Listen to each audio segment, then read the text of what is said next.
Bueno, ahora vamos a hacer una pequeña rueda de preguntas de algunas que han llegado a WhatsApp y de algunas otras que tenemos por aquí en carpeta.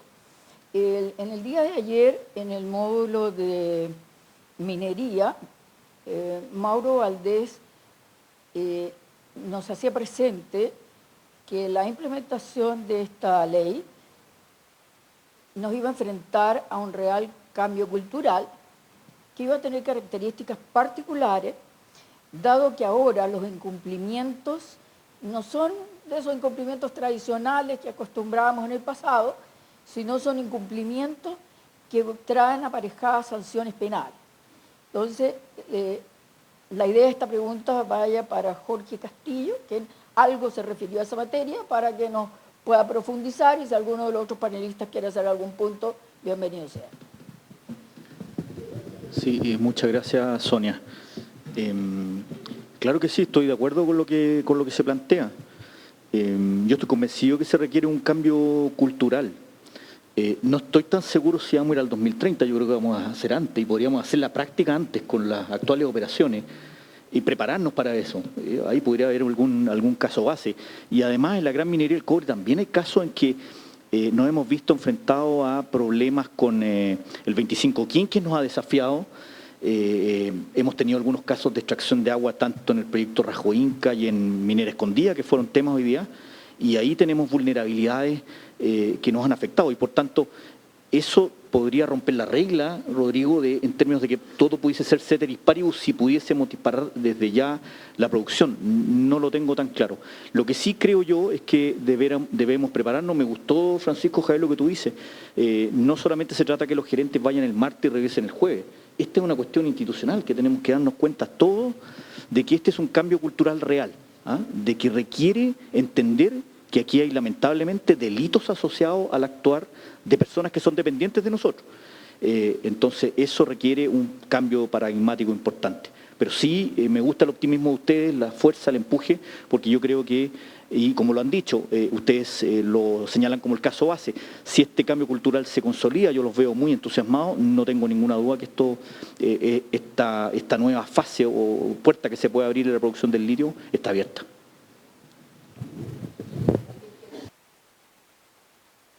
¿Alguien quiere hacer algún aporte adicional? Ok. Vamos a otra pregunta. También en el día de ayer, en el igual módulo de minería, Joaquín Villarino, del Consejo Minero, nos presentó algunas aprehensiones sobre eventuales zonas grises que tenía esta ley, especialmente en la falta de descripción de conductas, y su preocupación, y me imagino que puede ser compartida por muchos, es que la falta de precisiones en algunas leyes podría dar origen a espacios de arbitrariedad cuando alguien tenga que tomar decisiones en cuanto a su cumplimiento. Así que podríamos comenzar con la opinión de Patricio al respecto y ahí los demás podrían anexarse. ¿Okay? Bueno, siempre hay un espacio de nuevos riesgos como el que se plantea acá, llevándolo al plano de las áreas en donde están los salares. La misma Estrategia Nacional del Litio creo que dice que al menos el 30% de los salares van a ser declarados como sitios prioritarios para efectos de biodiversidad. Hoy día, por otro lado, tenemos la ley 21.600 que acaba de crear el Servicio de Biodiversidad y Áreas Protegidas, que tiene una definición de áreas protegidas, que aparentemente, viendo el tema de estas aparentemente ciertas contradicciones que tiene esta nueva norma, el concepto de la ley de biodiversidad de áreas protegidas no es equivalente al concepto que incorpora el artículo 310 sobre áreas que podrían verse afectadas gravemente en sus aspectos o componentes ambientales. Ahí hay un tema que, si, por levantar quizás uno de aquellos en donde existiría ciertos aspectos de interpretación, luego en la aplicación que sin duda para los proyectos futuros del litio Un tema importante es resolver dónde finalmente va a poder accesarse en términos de posibilidades de hacer de exploración o explotación. Para eso se requiere esta definición de salares protegidos, concepto que todavía no está claro por cuáles van a ser las consideraciones. Por esta otra consideración que yo también planteaba, de que parte importante de un riesgo ambiental es que existe una falta de conocimiento de fondos respecto de las condiciones de biodiversidad, de hidrogeología, del conjunto de los salares que ha tenido nuestro país, que tiene nuestro país. ¿Por qué? Porque este ha sido un negocio que emergió y desde luego ha significado que la información que tiene al menos el Estado respecto de los salarios, y lo llevamos al plano de la información que tiene Senagiomin, ha sido desde ese punto de vista, desde el punto de vista de geología, hidrogeología, geoquímica, etcétera, insuficiente y genera un riesgo desde esa perspectiva, para efecto de la interpretación posterior para una aplicación en un caso de responsabilidad penal. Ese sería como mi aporte a tu pregunta, Sonia. Gracias, Patricio. Voy a tratar de consolidar aquí algunos temas para que la mesa en pleno pueda hacer su aporte.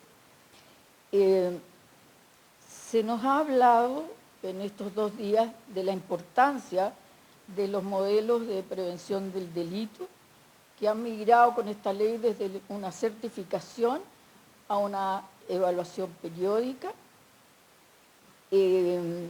También se nos ha dicho que la existencia y funcionamiento de estos modelos van a ser un atenuante, parece que dicen los abogados, frente a cualquier evento, pero los que trabajamos el tema de los riesgos, sabemos que si un riesgo se materializa, significa que el modelo no funcionó. Entonces, cuando nos enfrentemos a casos particulares donde se haya materializado un riesgo, me refiero a riesgos significativos, no riesgos que podrían ser no previstos, ni siquiera sospechados, pero a los previstos de posible sospecha, uno puede ir donde la autoridad pertinente, donde el juez, a decirle, yo tengo mi modelo, lo apliqué, lo definí, lo evalué, lo capacité, tómelo en examen si quieren, todo esto están al día, pero falló. Se materializó el riesgo o los riesgos. Acuérdense la cantidad de riesgos que veíamos en el caso de Pasco Lama materializado. Entonces, ¿qué va a pasar con los jueces o con quien tenga que tomar la decisión cuando digan, bueno, entonces su modelo de prevención del delito no previno nada? Entonces, ahí hay un tema que yo creo que es bueno pensar y quiero agregar para terminar esta pregunta macro, es que cada vez que aparece un nuevo instrumento de control en el quehacer humano, asociado a ese nuevo elemento de control, aparecen nuevas oportunidades, pero también aparecen nuevos riesgos. Aparecen soluciones como instrumento a solución o control de otros riesgos, pero aparecen nuevos. Esta nueva ley trae aparejadas sanciones penales de pérdida de libertad. Y eso, sin duda, y también otras graves, como podría llegar al cierre de los proyectos, especialmente en estas industrias mineras, metálicas y no metálicas, y en realidad toda la industria. Y obviamente nos va a aumentar el riesgo de corrupción. No al interior de la industria, sino en relación a todos aquellos que tengan que hacer cumplir esta ley. Es distinto la tentación que a la raza humana le lleva el poder convencer o invitar a una comidita o algo a alguien porque le van a pasar 100 UF, 1000 UF, 2 UF, o lo que sea, o 10.000 si quieren, a cuando le dicen va a perder la libertad unos cuantos años el directorio o varios de los miembros, o su proyecto de 25 años llegó hasta aquí. Entonces, ¿qué piensan ustedes de este nuevo riesgo que se adiciona a los riesgos que trata de hacer frente a esta nueva ley? A cada uno de los panelistas, Rodrigo. Sí, lo que pasa es que, mira, esta ley está entrando acá a ser publicada, por lo tanto, no sabemos cómo va a ser interpretada primero que nada por los tribunales de justicia. También cómo va a ser interpretado el daño, por ejemplo, porque mucha gente, sobre todo en nuestra industria del litio, como nosotros vamos a reinyectar, se puede decir que nosotros estamos impactando de manera dañosa en la reinyección, por ejemplo, porque estamos cambiando algo, lo que sea. Que en realidad puede ser que haya muchos grupos más ecológicos, ¿no es cierto?, que quieran frenar la industria de alguna manera, y eso va a ser muy relevante finalmente cómo los tribunales puedan tecnificarse también, porque van a tener que ser más técnicos los jueces al momento de tomar las decisiones sobre algunos aspectos de esto. Ahora, yo no me voy a referir sobre cohecho ni corrupción, porque la verdad las cosas es que cada una de las empresas tiene que tener sus propios controles ahí para poder evitar ese tipo de cosas. Pero en nuestro rubro, con respecto a lo que es la operación normal del litio, digamos, pueden haber algunos problemas de interpretación con respecto a eso, porque todo producción va a tener un impacto, si eso está claro. El impacto no necesariamente es negativo, pero va a tener un impacto de todas maneras. Va a tener una empresa, una planta productiva en el costado del salar, lo más probable, va a tener una cañería de extracción y otra de reinyección, que va a ir, por mucho que esté enterrada, va a estar dentro del salar, y posteriormente va a tener a cierta velocidad, ciertas temperaturas, y posteriormente la reinyección, ¿no es cierto?, que por mucho que no traiga algún elemento extraño y no afecte en general el salar, mucha gente puede decir que está impactando de manera negativa al salar y eso está produciendo algún daño. Entonces los tribunales van a tener que tomar esto en consideración. Yo creo que van a tener que estar asesorados por entidades técnicas al tomar su decisión, porque si no, esto va a ser... la industria va a tener muchos problemas para poder salir adelante en la concreción de sus proyectos.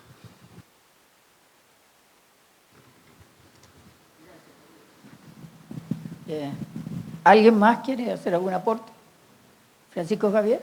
Okay. Miren, en lo que respecta al litio, no hablemos de los riesgos de corrupción o no corrupción, porque no es atingente a la industria del litio. Lo más atingente es el tema ambiental. El tema ambiental, por lo general, cualquier contaminación es una cosa progresiva en el tiempo.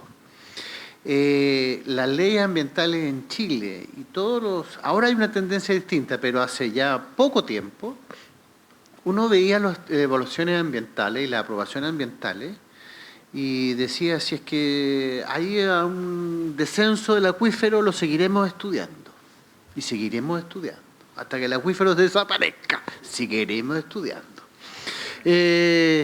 Y eso no corresponde, si al final tu cálculo, porque al final todo esto estudio de impacto ambiental, son puros cálculos, son puros modelos. Y si algunos consultores aquí no saben cómo perillar le llaman, perillan los modelos para que funcionen a su pinta. Entonces, lo importante es tener claro, lo importante es que uno sepa como inversionista de que si ocurre algo, se tiene que cerrar por fuera nomás, si es grave, o disminuir la producción. Por lo tanto, los estudios de impacto ambiental, más que ser estudios, tienen que llevar a resultados efectivos. Por lo tanto, lo que es importante es que los estudios determinen niveles de contaminación, o niveles de descenso, o niveles de flora, de fauna, que si disminuyen, uno tiene que estar viéndolo. Pero son progresivos, por lo tanto, la gente, si uno está en cualquier proyecto minero, uno se va a dar cuenta de que uno está contaminando, y eso es acumulativo y puede generar efecto. Entonces, si uno no se da cuenta, o sea, hacerle eso, bueno, que lo pillen confesado. Así parece que será. Muchas gracias, Francisco Javier. ¿Alguno de los panelistas quiere algún comentario? Jorge, yo uno menor. Francisco Javier, lo que pasa es que está el profesor Manrique acá, que lidia con los fiscales todo el tiempo. Ellos no miran las cosas así. Cuando tú te estés confesando, ya te van a decir que violentaste una RCA. ¿Ah? Y te van a caer encima.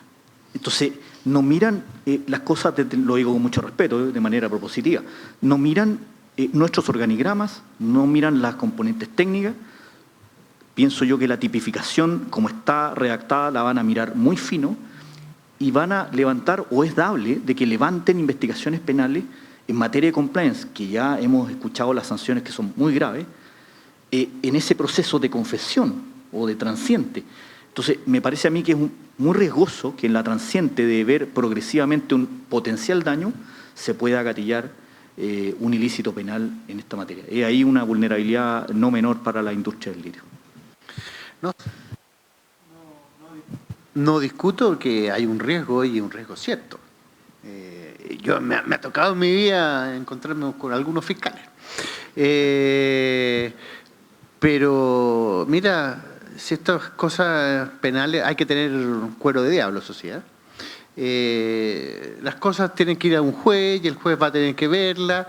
Y no es tan fácil por fiscal probar, y sobre todo si son penas muy altas, tampoco los jueces, espero, no son muy, tienen que haber una contundente prueba para que determine que haya delito y que se vaya a tener que ir preso.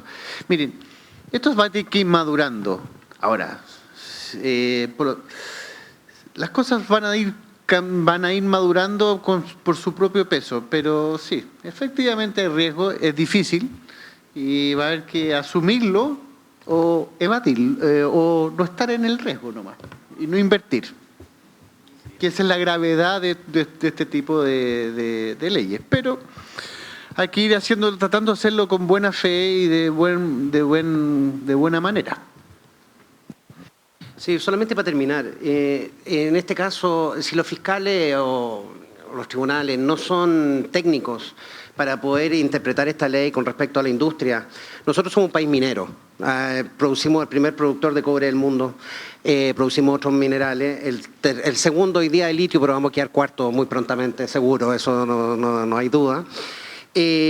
Entonces, ¿qué pasa? Si los fiscales van y leen esta normativa nueva, que es bastante compleja, al pie de la letra, sin interpretarla, lo más probable es que nos vayamos todos presos rápidamente. Entonces, eso es un problema, y eso es lo que nosotros vemos como problema con esta nueva ley. No hay un reglamento tampoco, no se crean tribunales específicos para esto, tribunales que tienen que ser técnicos y fiscales ad hoc también para poder llevar esto adelante. No puede ser un fiscal que está acostumbrado a perseguir a un delincuente normal, ¿no es cierto?, a poder ver este tipo de escenarios que son mucho más complejos que un delito, qué sé yo, de robar una verdulería. Entonces, en ese sentido no pueden ser los mismos tribunales. Nosotros pensamos que tiene que haber una tecnificación de ambos, de los jueces y de los fiscales, para poder hacer la persecución penal, porque si no esto va a ser una cacería de brujas. Rodrigo. Antes de darle la palabra a Patricio, ¿todavía pedir la palabra? ¿No? Antes de eso quiero agregarle un pelito más. En algunas de las presentaciones nos dijeron que había una disminución del 10% del flamenco en el salar de Atacama, o en esa zona. Bueno, yo me pregunto, ¿cómo vamos a poder discriminar si la disminución del 10% es por el actuar de las empresas de litio o por el cambio climático, entre otros? Cedo la palabra, Patricio. No, mira, aquí hay un tema muy clave, o sea, lo dice la, digamos, estrategia, no se ha implementado, que es que se deben generar las líneas de base de hidrogeología de cada uno de los salares respecto de recursos minerales que hoy son del Estado. Y por lo tanto el Estado debe hacerse cargo de esa generación de información para todas las consecuencias posteriores, productiva, responsabilidad penal, etcétera. Hoy día existen los recursos, yo desconozco, creo que no ha sido que en la discusión actual de la ley de presupuesto debiera haber habido una partida para Cernagiomín, recursos suficientes para llevar a cabo la línea de desarrollar toda la información de línea de base de hidrogeología para todos los salarios de Chile, como línea de base para hacer los negocios futuros que vienen y para efectos de contextualizar luego las consecuencias y posteriormente las responsabilidades con información de base necesaria para la determinación de responsabilidad. Y eso no está ocurriendo hoy día. Entiendo que eso no está en la ley de presupuesto, que está por terminar la discusión en los próximos días. Entonces ahí creo que hay una falla importante que va y podría tener consecuencias para esto que estamos hablando hoy día, que es la responsabilidad penal. Ok. Muy buena pregunta. Me la he hecho también varias veces. Si el cambio climático, y se está viendo todos los días ese cambio climático, si ese cambio climático te va a afectar las líneas base, es sorprendente. Entonces a veces uno piensa, bueno, en 10 años más este salar no va a ni existir sus sistemas lagunares. Entonces deberíamos explotarlo con más ganas y sin menos conciencia. Pero hay que...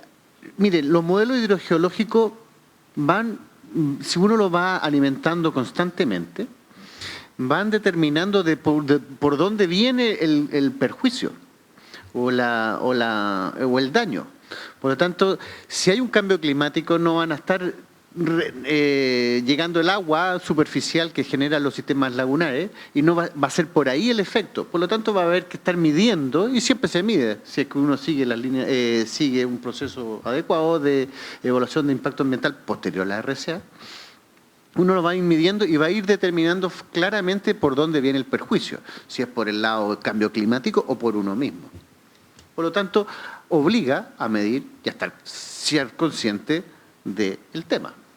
Ok, muchas gracias. Para ir terminando, agradecer la participación de nuestros panelistas, la paciencia de la audiencia y a invitar a estas nuevas empresas, no solo de la industria del litio, sino todas las que vengan, a ir pensando que junto con contratar los abogados para que hagan los estatutos de la empresa y las escrituras sociales, tendrán que contratar a los pertinentes para que empiecen desde el día 1 a diseñar su modelo de prevención del delito, porque no vamos a tener un año de permiso como el que hemos tenido con esta nueva ley. Así que, bueno, tenemos mucho por hacer, así que muchas gracias a todos por vuestra asistencia.